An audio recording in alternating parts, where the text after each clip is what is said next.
E aí pessoal, tudo bem com vocês? Guilherme aqui.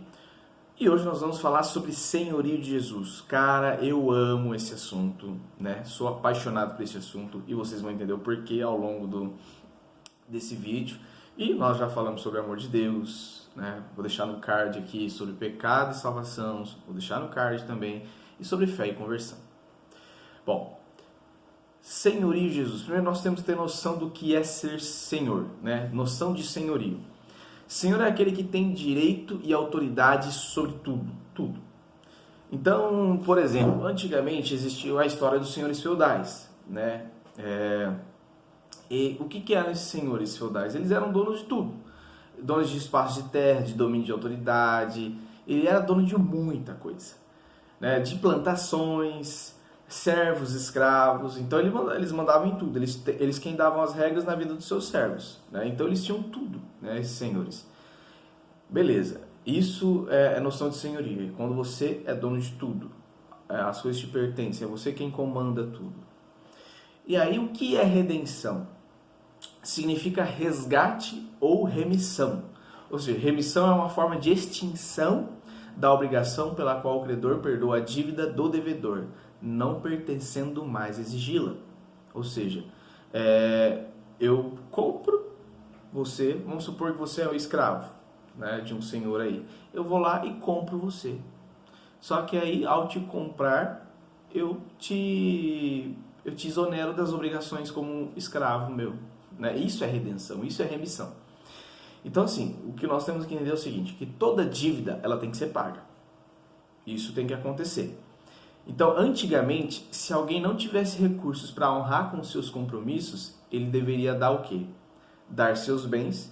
E se ainda não fosse o suficiente, teria que entregar suas terras. E se ainda não fosse suficiente, ele se entregava ou até a sua família também deveria ser dada como pagamento.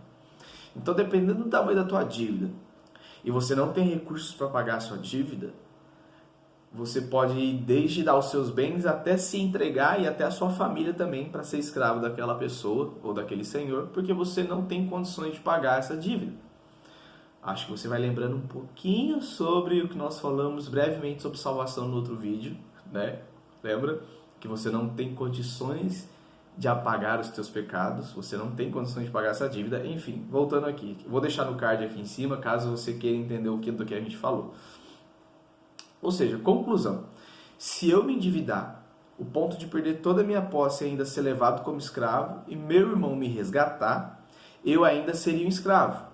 A diferença é que meu irmão me ama, né? É meu parente mais próximo, então ele me trataria com mais zelo, respeito e amor. Entende? Então, assim, remissão, o significado de redenção, remissão é justamente isso. Quem compra a minha dívida é um parente meu mais próximo, porque aí ele não vai me tratar como escravo, por mais que eu tenha que pagar a dívida, né?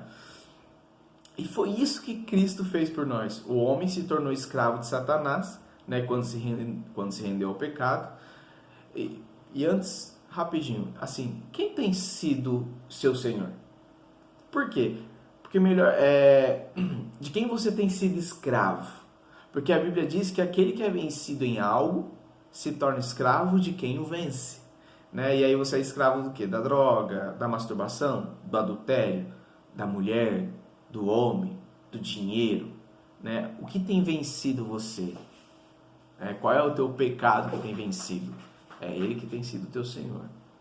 Então, assim, foi o que Jesus fez por nós, sabe? O homem se tornou escravo de Satanás quando se rendeu ao pecado. E aí Jesus, vai lá, morre no nosso lugar. Porque só ele que tem condições de pagar a dívida. Nós não temos condições de pagar essa dívida. Né? O nosso salário é a morte, né? O salário do pecado é a morte.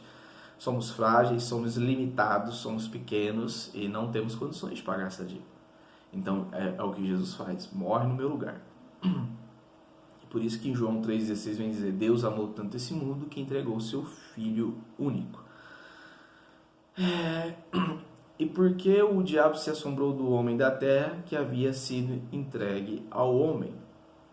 Vamos lá. Em Lucas 4, né, versículos 5, 6, Satanás oferece os reinos da terra, pois lhe foram dados, se Jesus se curvar diante dele. Então fica a pergunta, quem é o Senhor deste mundo? Às vezes pode vir na sua cabeça, Jesus? Não. Jesus, Deus, né? Ele é o rei do universo, ele é dono de todas as coisas. Mas o Senhor deste mundo é Satanás, né? E tanto que em Lucas 4, versículo 5 e 6, Satanás oferece os reinos da terra, pois lhe foram dados, ele fala, me foram confiados, me foram dados todo esse reino. Se ajoelha diante de mim, que eu vou dar todo esse reino aqui para você. Ou seja, Satanás não poderia oferecer algo que não é dele. Certo? Concorda comigo? Por mais que ele seja o pai da mentira, mas ele também não poderia oferecer a Jesus algo que não é dele. Então, este mundo pertence ao maligno, né? É dele. E então ele oferece a Jesus, e Jesus, como mestre, como Deus, não cai nessa tentação. E você acha que realmente isso foi uma tentação para Jesus ou não? Claro que foi, porque o que Jesus almejava era esse reino, esse mundo estar voltado aos olhos para ele, sabe? Amá-lo e também, assim como ele ama, estar junto dele, porque é desejo de Cristo salvar a humanidade. Então, claro que isso foi uma tentação. Mas Jesus paga o preço, né? Não foi quem Satanás que lhe deu, mas ele foi lá e pagou o preço, né? E a preço de sangue. Então, o que acontece? No meio dessa história aí, quem é escravo somos nós, porque nós não temos condições de pagar dívida nenhuma. Então pensa assim, Deus me cria, né? Eu sou criatura, eu sou pertença de Deus, e aí eu peco, caio no pecado, né? E aí quem vira o meu Senhor é Satanás, eu fico preso a ele, porque eu não consigo pagar minhas dívidas, eu viro escravo de Satanás, porque eu sou escravo das minhas paixões e dos meus pecados. E aí Jesus vem, morre no meu lugar, a preço do teu sangue, né, na cruz, ele me pega de volta e assume de novo o senhorio na minha vida. Ou seja, ele me resgata das mãos de Satanás. E aí eu me torno escravo novamente do Cristo, de Deus. Só que a diferença que é essa questão da remissão. Lembra que a gente falou que remissão é quando um parente mais próximo paga as dívidas e aí ele não vai me tratar como escravo. E Jesus justamente faz isso. Ele paga uma dívida que eu não tenho condições de pagar, me resgata novamente, né, um preço de sangue na cruz, e ainda chega para mim e fala, você está livre, você escolhe. E aí que eu escolho ser escravo por amor de Jesus, né? É por amor que eu desejo ser escravo dele. Só que essa escravidão não é uma escravidão ruim, dolorosa, que ele se aproveita da situação. Muito pelo contrário, porque o próprio Jesus diz, já não vos chamamos mais de escravos, ou, né, porque vocês são meus amigos. Eu vos chamo de amigos porque eu os faço conhecer de todas as coisas. Então, Jesus, ele nos ama tanto que ele teve a capacidade de morrer por mim, de derramar teu sangue por mim, de ser crucificado por mim e ainda me deixar livre para escolher se eu o quero como meu Senhor ou não. Porque aí, agora eu tenho a capacidade e o poder de escolha que eu não tinha antes. Se eu quiser ainda continuar sendo escravo de Satanás, Jesus não pode fazer nada. Mas ainda bem que agora eu tenho a graça de escolher. E você tem a graça de escolher, né? E aí, quem é o teu Senhor hoje? De quem você tem sido escravo hoje, né? E por isso que Jesus ele recebeu esse título de Senhor. Porque ele é Senhor de todas as coisas. Porque ele pagou por todas elas. E o preço que ele pagou foi sangue. Sangue derramado na cruz. Então, retomando. Senhor é aquele que tem direito e autoridade sobre tudo. Então, como na história existiam os senhores feudais, que eles eram donos de terra, né, de plantações, de servos, de escravos, o Cristo também agora é o Senhor. Por quê? Porque aconteceu a redenção. Ele pagou o preço, por um preço que eu não conseguia pagar. Entende? Então, e hoje por amor eu me decido. né? Só voltando aqui, João, agora que achei a palavra. João 15, versículo 15 e 16. Eu já não chamo vocês de empregados, pois o empregado não sabe o que faz o seu patrão. Eu chamo vocês de amigos, porque eu comuniquei a vocês tudo que eu ouvi de meu Pai. Não foram vocês que me escolheram, mas fui eu que escolhi vocês. Então, voluntariamente entrego minha vida a Deus. Não metade, não 70%, mas 100%. Tudo é dele e para ele. Entende? Eu fui criado à imagem e semelhança de Deus, então, ao ser resgatado, que eu volte a ser. E para isso, tudo que me pertence precisa pertencer a Deus. Então aí entra no último tópico deste vídeo, que é: somos meros administradores. Como eu declaro que Jesus é meu único Senhor e Salvador, não posso colocar minha vida na mão de outros senhores. Mas vamos lá, somos meros administradores. Então tudo que eu tenho, tudo que é meu, eu administro para o Senhor. Então, todo o dinheiro que eu tenho, todos os bens que eu tenho, os dons que eu tenho, tudo que está em minha posse, na verdade não me pertence. Pertence a Cristo. Por quê? Vamos lá. Voltando aqui. Antigamente, se alguém não tivesse recursos para honrar com seus compromissos, ele deveria dar seus bens, se ainda não for suficiente. Teria que entregar suas terras, se ainda não for suficiente, ele se entrega a sua família. Então perceba, você não tem a capacidade de pagar a tua dívida. Então você, tua família, tudo que é teu, teus bens, pertence ao Cristo, porque Ele é o Senhor. Porque é Ele que pagou a tua dívida. Ou seja, você era escravo de outrem, de Satanás. Ele vai lá e te resgata, né? Então tudo que é teu hoje pertence a Deus, e hoje você é um mero administrador. Você só administra as coisas que Deus te confia. Então, nada é teu, entende? Por isso que nós muitas vezes falamos assim: não, eu decido o que eu faço da minha vida, eu decido o que eu faço com as minhas coisas. Não, cara. Tudo que é teu é de Deus, pertence a Deus. Inclusive o teu dinheiro. E aí, eu já quero deixar aqui avisado que logo eu vou lançar uma série também sobre finanças na Bíblia. Educação financeira segundo a Bíblia, né? Para quem se interessar, porque dinheiro não é bom e nem ruim. Dinheiro é dinheiro. O que torna o dinheiro bom ou ruim é o que eu faço com ele. Amém? Cara, é isso. Somos meros administradores. Tudo pertence a Deus. Eu acho que você entendeu. E aí, e claro que Jesus é meu único Senhor e Salvador, e para isso eu não posso colocar na minha vida nas mãos de outros senhores. Então, por exemplo, politeísta, culta a vários deuses. Você não pode fazer. Você pertence ao único Senhor, ao único Deus. Idolatria, que é divinizar o que não é Deus, ou seja, colocar coisas ou pessoas acima de Deus. Você tem colocado coisas ou pessoas acima de Deus?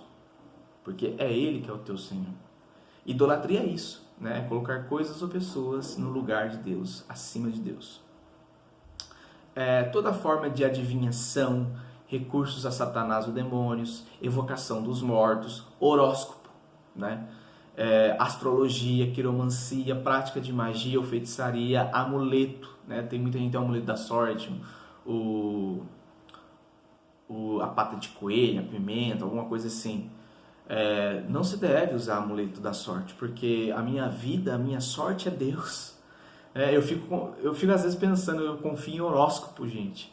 Você fica confiando a tua vida a horóscopo, coisas feitas por homens, né? É complicado isso aí. E amuleto, a gente tem que tomar cuidado também, até para os nossos próprios símbolos religiosos, porque os nossos símbolos religiosos, um terço, a cruz, é sinal de vida, sinal de salvação. Não é Ele quem me dá sorte, né? É claro que não, Ele é sinal de Deus. Por isso que nós temos os sacramentos hoje, né? O sacramento do matrimônio, que é um sinal do sacerdócio. E nós temos esses símbolos, né? Os objetos religiosos, que também se tornam sinais, e não amuletos da sorte, tá bom? Doutrina reencarnacionista, né? Você que acredita em reencarnação. Em Hebreus 9, versículo 27 e 28, como o homem morre uma só vez, Cristo morreu uma só vez para a expiação dos pecados. Hebreus 9, 27 e 28. Ou seja, Jesus não ia morrer na cruz, se sacrificar na cruz, para você ficar reencarnando, voltando a toda hora. Não. O sacrifício foi feito uma vez só. Aí, você ter a possibilidade de se reencarnar porque você errou e... Cara, é você fugir da tua responsabilidade. É fugir da tua responsabilidade. Quando você toma uma decisão, você não arca com ela, sendo ela boa ou ruim, na sua vida inteira. Entende? Então Jesus, ele morre na cruz. Uma única vez. Ah, Guilherme, Deus é ruim. Não, não, cara, ele está te dando a escolha, como eu falei aqui agora. Você é quem escolhe ser escravo por amor desse Cristo e viver o que é bom, né? Ser uma pessoa boa, se converter cada dia mais, né? Utilizar da fé e da razão. Lembra? Fé e conversão que eu falei ontem? Você decide se converter ou você decide ficar do jeito que você está. Cristo conquistou isso para você. Assuma as tuas responsabilidades. A gente fica querendo não assumir a responsa. Assume a responsa. Então, como o homem morre uma só vez, Cristo morreu uma só vez para a expiação dos pecados. Como dizia Padre Léo, eu não sou lixo reciclável para ficar morrendo e voltando a toda hora e tentando... Não, eu sou uma pessoa. Né? E assim como pessoa eu tenho minha dignidade, eu tenho meus valores e como pessoa eu assumo a minha responsabilidade. Né? E meu falar, meu vestir, como eu me porto, minha casa, meu carro, minha família, minha sexualidade, meu corpo, como tudo é de Deus, como eu tenho me portado, como eu tenho me vestido, como eu tenho falado. Muitas vezes as pessoas falam assim, meu corpo, minhas regras. Teu corpo, tuas regras? Sério mesmo? Você controla a tua fome? Você controla o teu sono? Você controla a hora que você quer fazer xixi? Você controla a hora que você quer fazer cocô? Você controla a hora que você sente uma doença ou uma dor de cabeça? Cara, você não controla nada no teu corpo. Nada. Se você tiver que ir pro banheiro, se você não for, você vai fazer cocô nas calças. Entende? Tem hora que você tá com sono, não, eu preciso segurar. Na hora que você vê, dormiu. Você não controla nada do teu corpo, você fala, meu corpo, minhas regras. Cara, teu corpo pertence ao Senhor, né? É Cristo, porque você não tem condições de pagar a tua dívida. Amém? Cara, por isso que eu amo demais esse senhorio, esse assunto do senhorio de Jesus, porque finalmente eu entendo o porquê que Cristo é o meu Senhor. Entende? Enfim, por favor, se inscreve no canal, curte esse vídeo, compartilha para os teus amigos, manda para os grupos do WhatsApp, deixa as pessoas entenderem porque que Cristo é Senhor delas. Né? Isso é maravilhoso entender. Quando essa verdade cai no coração e a gente acolhe, isso é muito bom. Tá? Conto com você. Deus te abençoe e até a próxima.